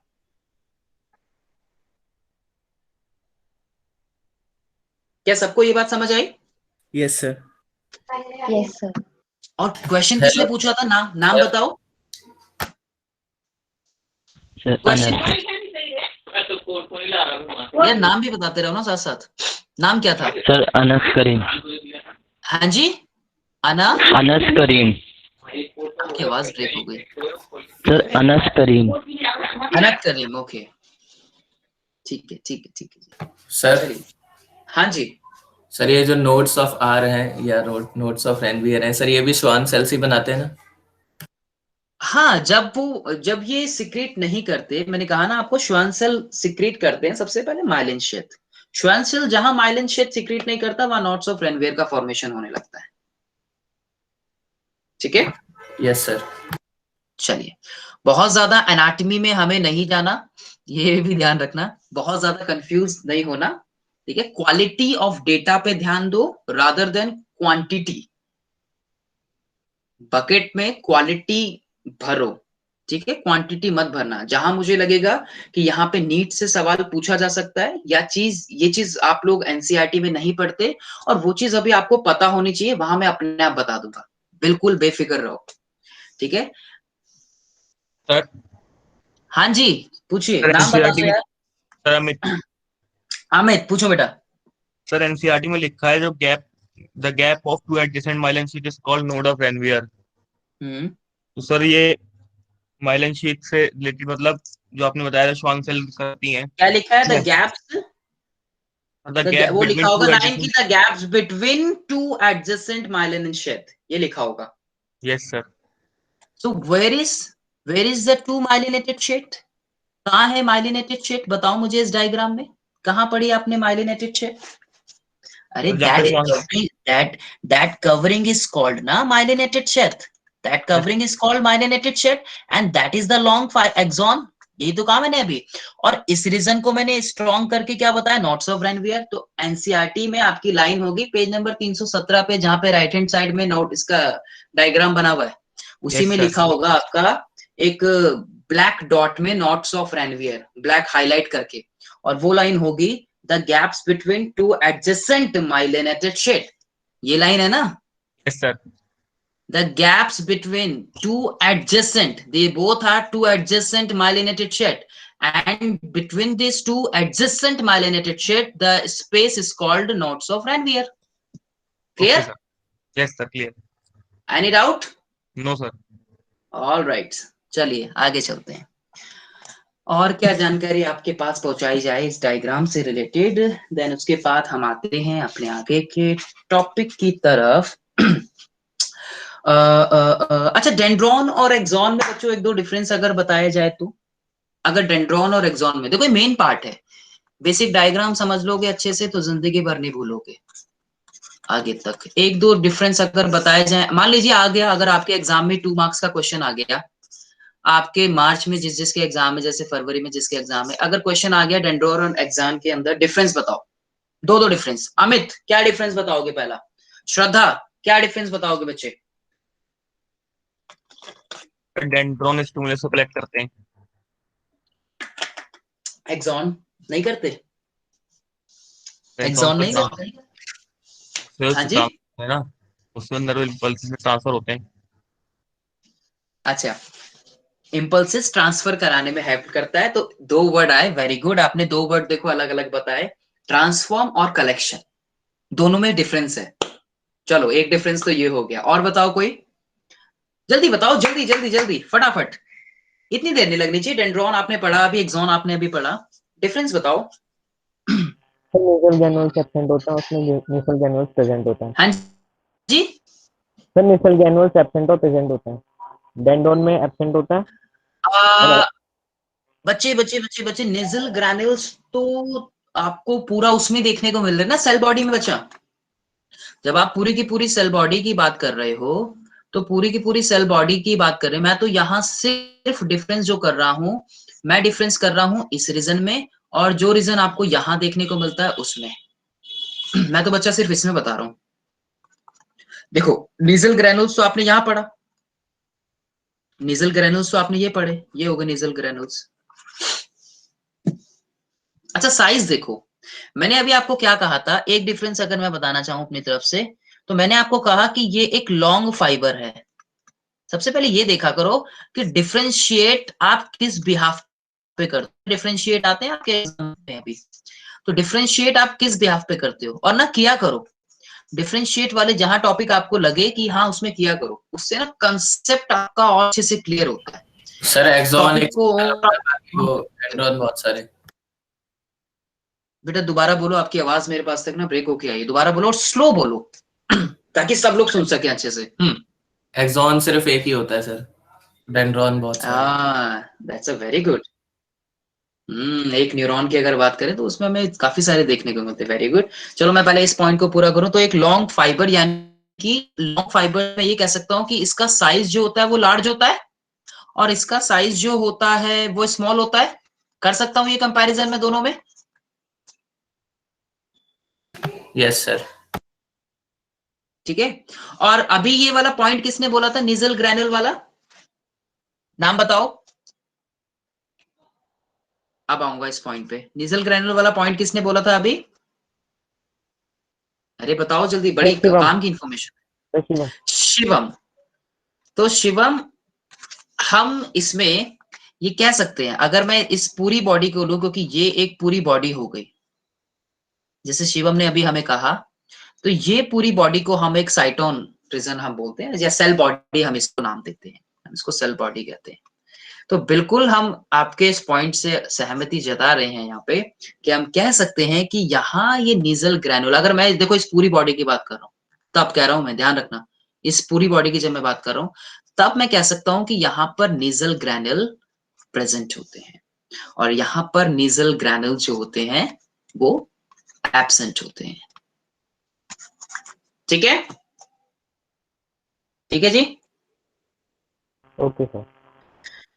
अच्छा, इनिशियली मैंने आपको एक डायमीटर से रिलेटेड एक पॉइंट बताया था ना, उसके डायमीटर से, तो इनकी अगर मैं बात करूं डेंड्रॉन्स की, तो यहाँ पे एक नॉन यूनिफॉर्म डायमीटर हमें देखने को मिलता है, नॉन यूनिफॉर्म टाइप डायमीटर देखने को मिलता है, जो कि मेजरेबल एक अलग तरह से है। दूसरी तरफ यहाँ पर जब हम बात करते हैं, तो वो एक यूनिफॉर्म डायमीटर हमें इसमें देखने को मिलता है, यूनिफॉर्म डायमीटर हमें देखने को मिलता है इसके अंदर, इस एक्सॉन में। तो इस तरह से आप डिफरेंस बना सकते हैं, आपने काफी अच्छा जैसे प्रयास किया एक दो बच्चों ने, ठीक है, तो उस तरह से आप इसके अंदर काम कर सकते हैं। समझ आई ये बात सबको? सर हाँ बेटा। सर अगर हमारे पास बाइपोलर न्यूरॉन होगी तो सर उसमें जरूर छोड़ना है कि सर वो डेंड्रोड और एक्सॉन का साइज में डेंड्रोड हमेशा छोटी होगी और एक्सॉन हमेशा बड़ी होगी। अगर हमारे पास बाइपोलर होगी तो हाँ देन व्हाट? तो सर उसमें तो केवल एक ही डेंड्रोन और एक ही एक्सॉन होती है सर, तो फिर उसमें सर हाँ, ये भी हो सकता है कि वो डेंड्रोन का साइज बड़ा हो एक्सॉन से।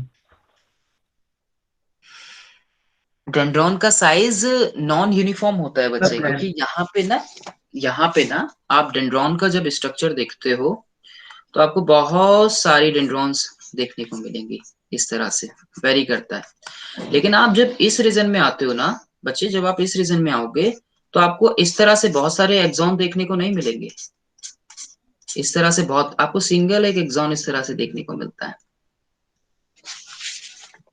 ठीक है, ये सर बट ये मल्टीपोलर के लिए तो होगा। ये मल्टीपोलर के लिए होगा, लेकिन बाइपोलर में, अगर आप बाइपोलर की बात कर रहे हो, यस, तब आपको वहां पे ये चीज देखने को मिलती है। लेकिन साइज ना तब भी डेंड्रॉन्स का अगर हम साइज देखें, तो उसके कंपैरिजन में स्मॉल ही रहेगा। सवाल आपका यही है ना कि साइज उसका कैसा वेरी करेगा, साइज को लेके है ना सवाल, डेंड्रॉन्स के और इसके। Yes sir.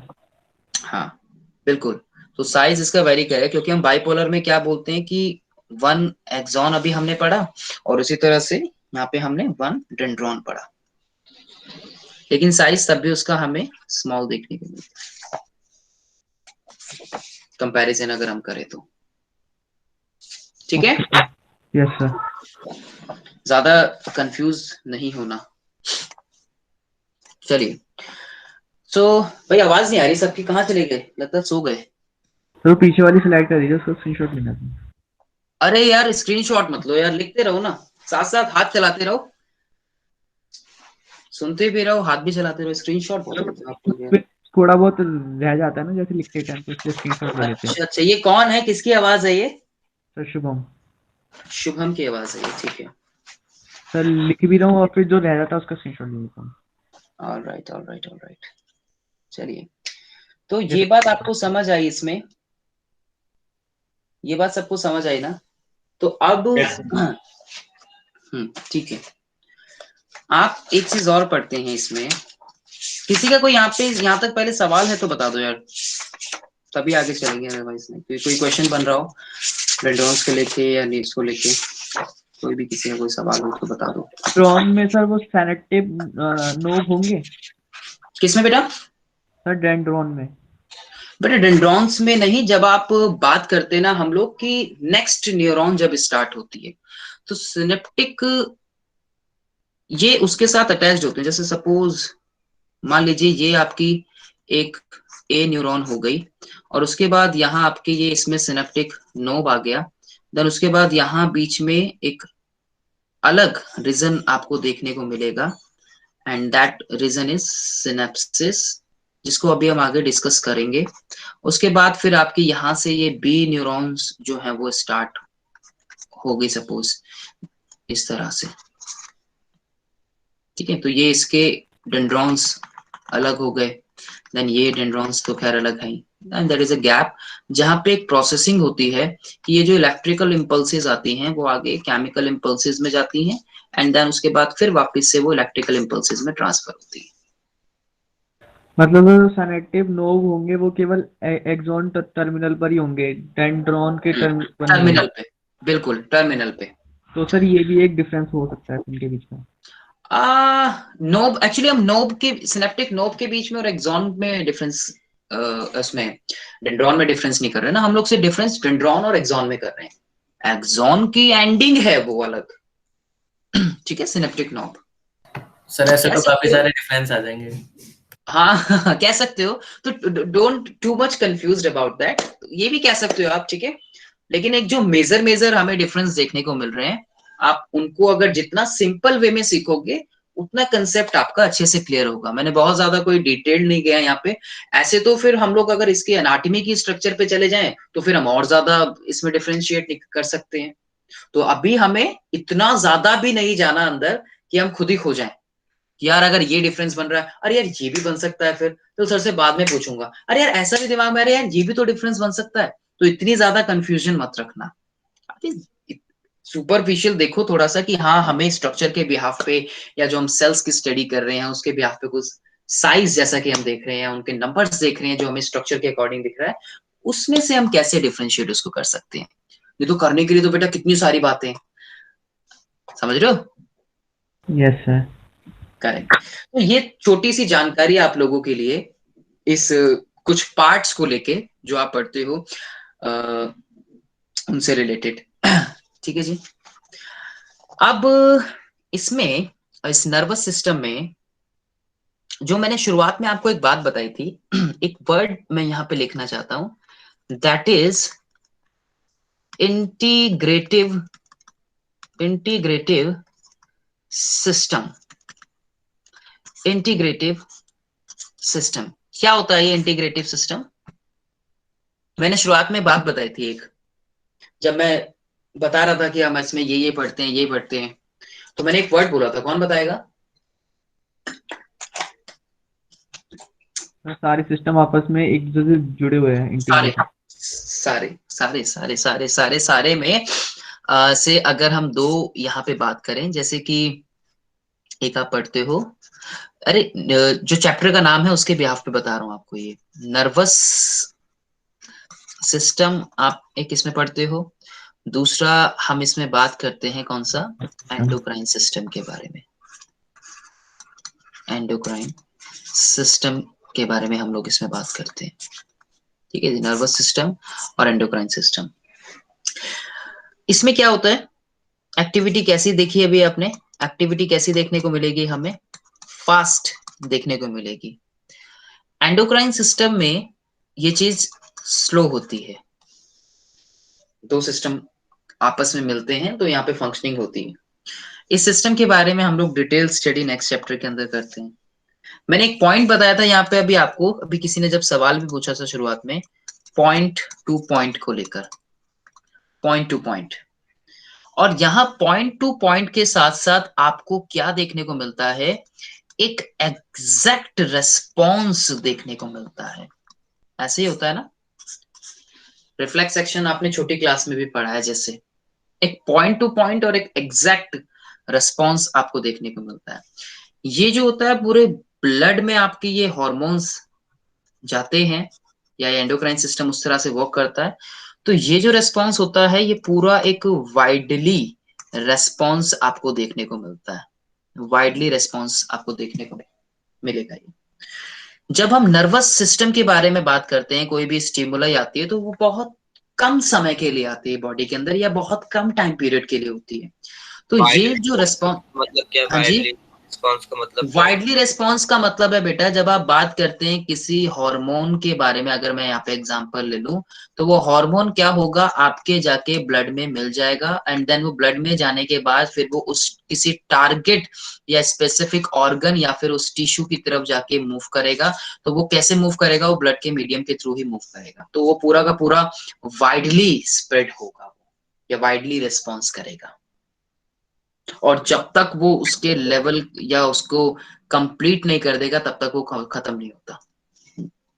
समझ आ रही बात? या एग्जांपल दूं कोई और? समझ आया यार, एग्जांपल दूं? नेक्स्ट से समझ आ गया। ठीक है। इसके अलावा इसमें क्या बोल सकते हैं, जैसे मैं बता रहा था आपको, एक शॉर्ट टाइम पीरियड के लिए होता है। तो ये जो रिस्पॉन्स होता है, ये शॉर्ट लाइफ रिस्पॉन्स होता है। That is a short life response. ठीक है। ये अगर शॉर्ट है तो यानी कि ये कैसा होगा, एक लॉन्ग लास्टिंग हमें देखने को मिलता है। ये एक लॉन्ग लास्टिंग रेस्पॉन्स हमें देखने को मिलता है। ठीक है, ये चीज समझ आई सबको? ये चीज समझ आई सबको? छोटा सा डिफरेंस। Yes sir. ठीक है। अभी कितने कितने लोग एक्टिव है यहाँ पे, जरा यस करना। सबकी आवाज नहीं आ रही मेरे को। Yes sir.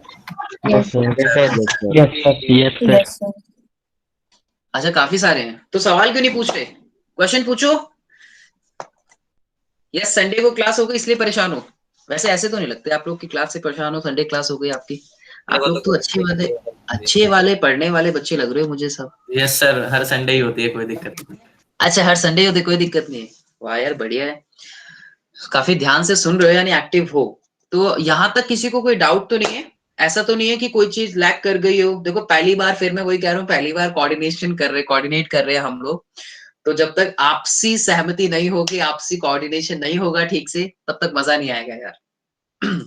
कहीं मुझे भी ऐसा ना लगे कि मैं भाग रहा हूँ, मैं तेज चल रहा हूँ, तो बच्चे की कोई बात समझ नहीं आई, या मैं आगे तो नहीं निकल गया ज्यादा, या ज्यादा कुछ गहराई में तो नहीं चला गया। ऐसा ऐसा कुछ में ज्यादा गया नहीं अभी तक। हाँ जी, तो अभी तक ठीक है सब कुछ? मजा आ रहा है? Yes sir. Yes sir. जबरदस्ती मत बोलना यार सर को खुश करने के लिए, यार कोई बात नहीं, पहली बार है तो कोई बात नहीं, ऐसा कुछ मत बोलना। कहीं कोई चीज लैक कर रही हो तो बता देना। तो वो तो हम फिर पूछ ही लेते हैं सर। अरे वो तो जबरदस्त हो फिर तुम है। चलो बहुत बढ़िया। तो श्रद्धा ही है बस यहाँ पे। श्रद्धा की भी बहुत देर से आवाज नहीं आई, सिर्फ शुभम, अमित, 2-3 बच्चों की मुझे आवाज आ रही है, बाकी बच्चे पता नहीं कैसे शांत हो जाते हैं। चलिए, तो अब इसमें आप एक पढ़ते हो, आपका एक टॉपिक होगा ह्यूमन न्यूरल सिस्टम। एनसीईआरटी आप लोग लेके बैठे होंगे, ह्यूमन न्यूरल सिस्टम के बारे में हम लोग इसमें बात करते हैं। ह्यूमन न्यूरल सिस्टम, ठीक है जी। सो ह्यूमन न्यूरल सिस्टम को हम लोग 2 भागों में विभाजित कर देते हैं। हम इसको सेपरेट करते हैं 2 पार्ट्स में, जिसमें हम एक बात करते हैं बच्चा लोग सेंट्रल नर्वस सिस्टम के बारे में, और दूसरा आप इसमें बात करते हो पेरिफेरल नर्वस सिस्टम के बारे में। हम बहुत ज्यादा डिटेल्ड यहाँ पर नहीं पढ़ते, लेकिन फिर भी आपस में कनेक्टेड कैसे होते हैं उसके बारे में थोड़ी सी जानकारी हम यहाँ पे लेंगे। सेंट्रल नर्वस सिस्टम आप लोग छोटी क्लास में पढ़ा था आपने, 10th में आपने पढ़ा होगा कि ये 2 चीजों से कंप्राइज होता है, जिसमें आप एक पार्ट बोलते हो किसको, ब्रेन को, और दूसरा पार्ट जो आप कहते हो वो किसको कहते हो, स्पाइनल कॉर्ड को नाम देते हो। ठीक है जी। ब्रेन से यहाँ कुछ, जब न्यूरल सिस्टम की बात चल रही है तो कहीं ना कहीं कुछ नर्व्स की बात भी आएगी ही आएगी। तो ब्रेन से जो नर्व्स निकलती हैं, ब्रेन से जो नर्व्स निकलती हैं उनको हम क्या नाम देते हैं, क्रैनियल नर्व्स का नाम देते हो आप लोग। किसका नाम देते हो? क्रैनियल नर्व का नाम देते हो। ये क्या हो गया? इधर आओ भाई, इधर आओ जरा, इधर आओ, इधर आओ, इधर इरेजर कहाँ चली गई? इधर आओ, यहाँ पे से जाओ वापिस। चलो चलो, अरे अरे इसको क्या हो गया?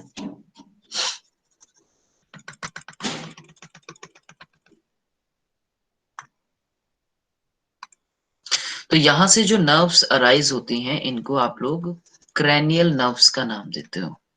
ब्रेन से जितनी भी जो नर्व्स निकलती हैं, ब्रेन से जो नर्व्स निकलती हैं उनको आप क्रैनियल नर्व्स कहते हो। जो स्पाइनल कॉर्ड से नर्व्स निकलती हैं उनको आप लोग किसका नाम देते हो? स्पाइनल कॉर्ड से जो नर्व्स निकलती क्या बोलते हो उनको? Spinal nerve. स्पाइनल नर्व्स का नाम देते हो, ठीक है, उनको आप स्पाइनल नर्व्स कहते हो। स्पाइनल नर्व्स और क्रैनियल नर्व्स, ये जो दो नर्व्स कंबाइन होती हैं, जब ये दोनों नर्व्स क्या करेंगी, जब ये दोनों नर्व्स कंबाइन हो जाएंगी तो ये दोनों कंबाइन होकर क्या बनाएंगी? Peripheral nervous system. क्या बनाएंगी? पेरिफेरल नर्वस सिस्टम को फॉर्म करेंगी। जब ये दोनों नर्व्स कंबाइन हो जाएंगी तो ये दोनों नर्व्स कंबाइन होके किसको फॉर्म करेंगी? पेरिफेरल नर्वस सिस्टम को। फिर जब आप पेरिफेरल नर्वस सिस्टम के बारे में बात करोगे तब आप इनको फिर दो भागों में विभाजित करोगे, जिसमें से कि आप एक बोलते हो सोमैटिक नर्वस सिस्टम के बारे में आप इसमें बात करते हो, जिसको आप क्या बोलते हो? SNS in short.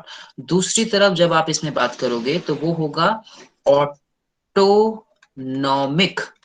Autonomic nervous system के बारे में आप इसमें बात करते हो, जिसको आप बोलते हो ANS का नाम देते हो। फर्दर हम इसको आगे डिवाइड करते हैं दो पार्ट, जो आप इसमें थोड़ी सी जानकारी लेते हो इस चैप्टर में, उसको आप बोलते हो एक सिंपैथेटिक और एक आप बोलते हो सिंपैथेटिक, और दूसरा आप इसमें बोलते हो पैरासिम्पैथेटिक।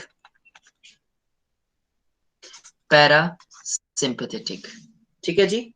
पैरासिम्पैथेटिक डिवीजन की अगर मैं बात करूं सबसे पहले, तो पैरासिम्पैथेटिक डिवीजन क्या करता है?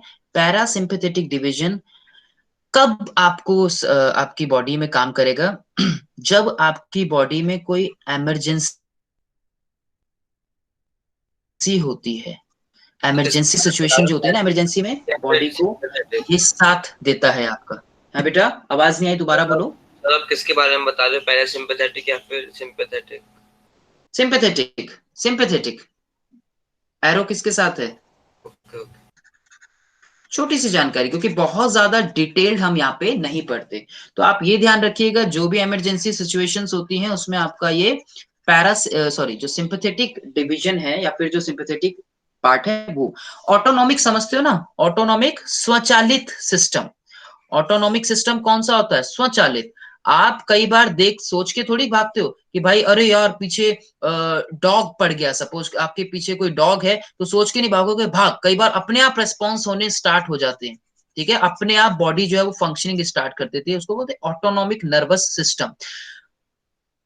ऑटोनॉमिक नर्वस सिस्टम जैसे कि आप रिफ्लेक्स एक्शंस में भी देखते हो ना, रिफ्लेक्स एक्शंस में भी। चलो खैर उसमें भी हम आगे डिटेल में उसकी बात करेंगे। सो ऑटोनॉमिक में सबसे पहले सिंपैथेटिक में इमरजेंसी में बॉडी में साथ देगा, और पैरासिम्पैथेटिक फंक्शनिंग कब देखने को मिलती है?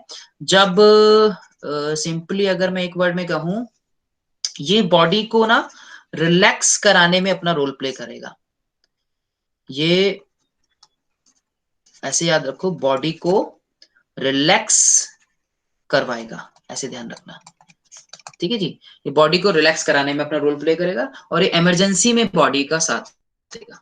इमरजेंसी सिचुएशन में बॉडी का साथ देगा, ऐसे ध्यान रखिएगा, ठीक है। सो सोमैटिक नर्वस सिस्टम की अगर मैं यहाँ पे बात करूं SNS की, तो सोमैटिक नर्वस सिस्टम कंट्रोल करता है नर्व्स को। ये किसी को लिखना तो नहीं है अभी?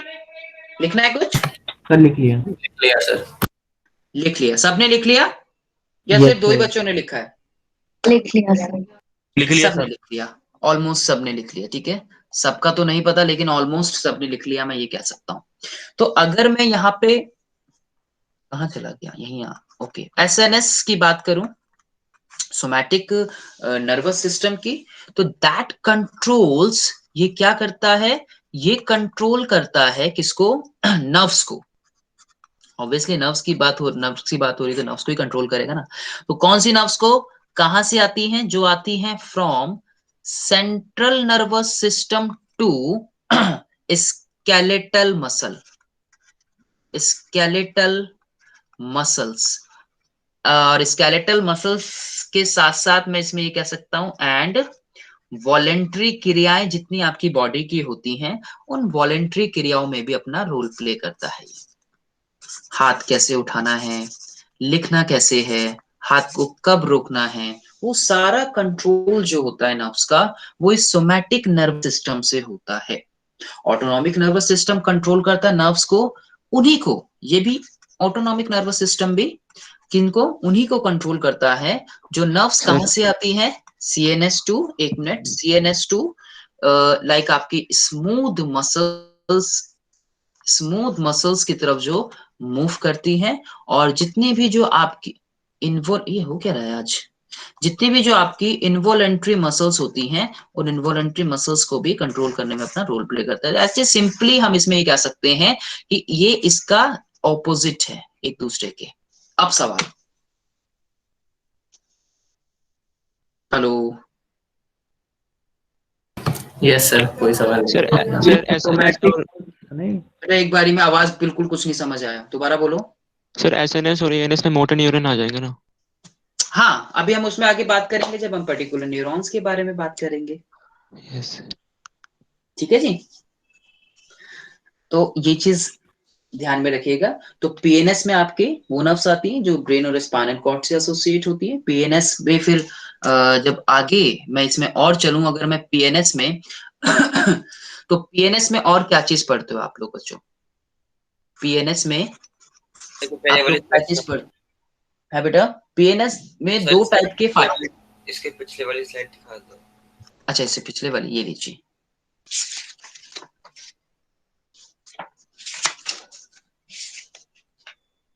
सर ये SNS वाला आपने सोमैटिक न्यूरल सिस्टम के लिए लिखा है ना? हाँ बच्चे, यहां से देखो जरा, एक बार सब लोग देखो ध्यान से, ये मैंने सोमैटिक नर्वस सिस्टम के लिए लिखा है।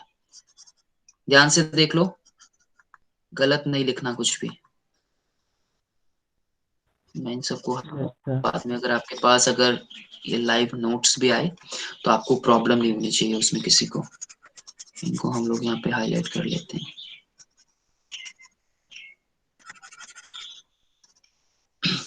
ठीक है, तो ये सिस्टम्स हो गए कुछ आपके। ठीक है, ये चीज सबको क्लियर हो गई? ठीक है, यहाँ तक सबको क्लियर अच्छे से? Yes sir. ठीक है, ये कुछ बेसिक जानकारी अभी आपकी इस चैप्टर में चल रही है, एक बेस तैयार किया जा रहा है आपका इसमें। उसके बाद मैं आपको बता रहा था जैसे PNS के बारे में। तो PNS के में इसमें भी सभी नर्व्स आती हैं जो CNS से एसोसिएट रहती हैं, जैसे कि मैंने अभी आपको बताया। इसके अंदर भी हम पेरिफेरल नर्वस सिस्टम में भी नर्व्स के बारे में बात करते हैं, और ये भी जो नर्व्स होती हैं आती हैं जो CNS से एसोसिएट होती हैं, CNS से एसोसिएट होती हैं, मैं ये कह सकता हूँ इसमें, ये इनसे एसोसिएट होती है। ठीक है जी। उसके बाद जैसे मैंने उसका डिवीजन किया, हम लोगों ने उसका जैसे डिवीजन पढ़ा, उसी तरह से हम इसमें भी देख सकते हैं कि यहाँ पर कुछ नर्व फाइबर्स आते हैं, और ये जो नर्व फाइबर्स होते हैं बच्चों, ये दो टाइप के आप एक पढ़ते हैं इसमें। एक आप पढ़ेंगे जैसे एफेरेंट, आप एक इसमें पढ़ेंगे एफेरेंट नर्व फाइबर, और दूसरे आप जो पढ़ते हैं इसमें वो, वेट, आज हाथ ठीक से चल नहीं रहा।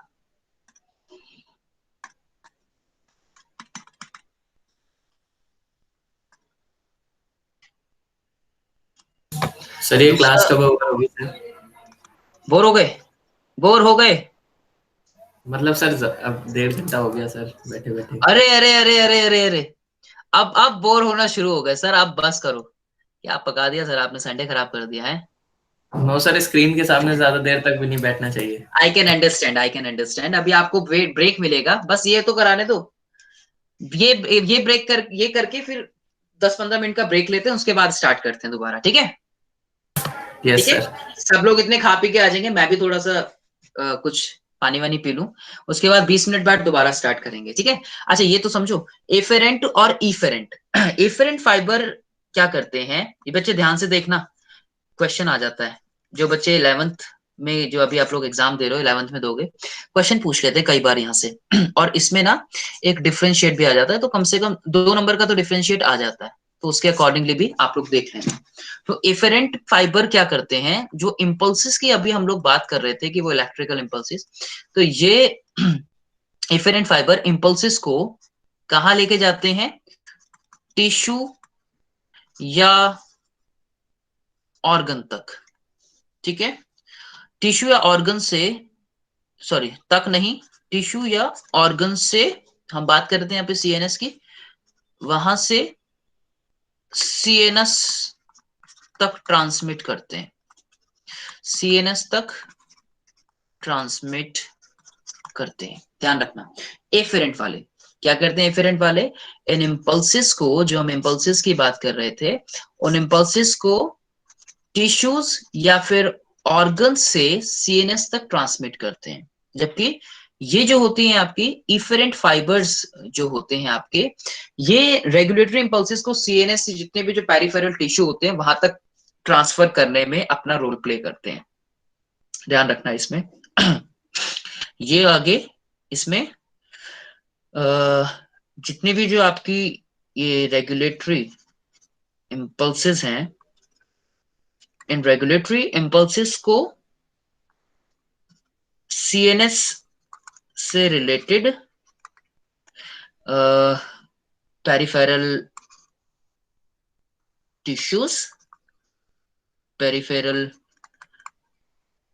टिश्यूज या फिर ऑर्गन्स तक ट्रांसमिट करते हैं, ऑर्गन्स तक ट्रांसमिट करते हैं, ठीक है जी? ये चीज समझ आई सबको? सर ये रेगुलेटरी के बाद का लिखा है और सीएनएस से पहले रेगुलेटरी इम्पल्सिस मैंने इन शॉर्ट लिख दिया यहाँ पे, रेगुलेटरी इम्पल्सिस, ठीक है? तो ये इन दोनों का काम होता है, ये एक डिफरेंस आप लोग इसमें देख लेना। सो फिर आगे पीएनएस को हमने पढ़ा ही, जैसे कि पीएनएस को हमने 2 पार्ट्स में डिवाइड कर दिया, सोमैटिक न्यूरल सिस्टम और ऑटोनॉमिक न्यूरल सिस्टम के अंदर सोमैटिक न्यूरल सिस्टम इम्पल्सेस को सीएनएस से स्केलेटल मसल्स तक लेके जाती हैं, ये भी हमने प्रीवियस उसमें पढ़ा। उसके अलावा फिर हमने उनको 2 पार्ट्स में डिवाइड कर दिया, राइट? तो न्यूरॉन का आपको स्ट्रक्चरल और फंक्शनल, फंक्शन समझ आया कि फंक्शन क्या है उसका, जो बेसिक अभी मैंने आपको बताया था थोड़ा सा। हाँ जी सर दोबारा बताओ। क्या आया इफेरेंट फाइबर का ये वाला, ये वाला, यस सर। हाँ जी, ये क्या कर रही है, यहां तक देखो, ये टिश्यू ऑर्गन से वापस सीएनएस तक ट्रांसमिट कर रही है, और यहां पर ये सीएनएस से रिलेटेड जो पेरिफेरल टिश्यूज वगैरह है ना, जितने भी पेरिफेरल में अभी आपने क्या देखा, देखो जरा यहाँ पे 2 टाइप, राइट? जिसमें आपने ऑटो और सोमा के बारे में पढ़ा, तो ये उन्हीं को वहां तक लेके जाने में या ट्रांसमिट करने में अपना रोल प्ले करती हैं। तो एक 2 टाइप होते हैं ना, एक होता है वापस लेके आना और एक होता है वहां तक पहुंचाने वाला काम, तो ये पहुंचाने वाला कर रही है, ठीक है? मतलब देखो मैंने देखो हिंदी में इसलिए लिखा है से और तक, से और तक, ठीक है? ये कीवर्ड देखो बस। सबको आवाज आ रही है मेरी? Yes sir. तो कितना बोर हुए, थोड़ा सा है बहुत ज्यादा? सर नहीं हुए बोर सर 0 यार ऊपर ऊपर बोल रहे हो सुपरफिशियली, आवाज तो आ नहीं रही तुम्हारी। चलो अब एक काम करो, कुछ खा पी के आओ 15-20 मिनट, और अभी क्या टाइम हुआ है उसके बाद आगे स्टार्ट करते हैं कि किस तरह से नर्व इम्पल्स कंडक्शन होता है, और थोड़ी सी आपको फंक्शनिंग बताऊंगा, और इसकी न्यूरॉन को हम स्ट्रक्चरल और फंक्शनल यूनिट जो कहते हैं, अब आपको ज्यादा देर नहीं लगेगी उसको समझने में कि क्यों उसको फंक्शनल यूनिट हम उसको कहते हैं, और थोड़ा सा उसके बारे में देखते हैं। फिर 11:37 हुए हैं अभी, 11:30 पे वैसे हमारा ब्रेक था, लेकिन ध्यान नहीं दिया मैंने भी, कोई बात नहीं। अब ज्वाइन करते हैं हम लोग 11:50 के आसपास। ये 11:50 तो जल्दी हो जाएगा। चलो 12 बजे ज्वाइन करें या फिर 11:55 पे? 40 तो हो यस गए। सर।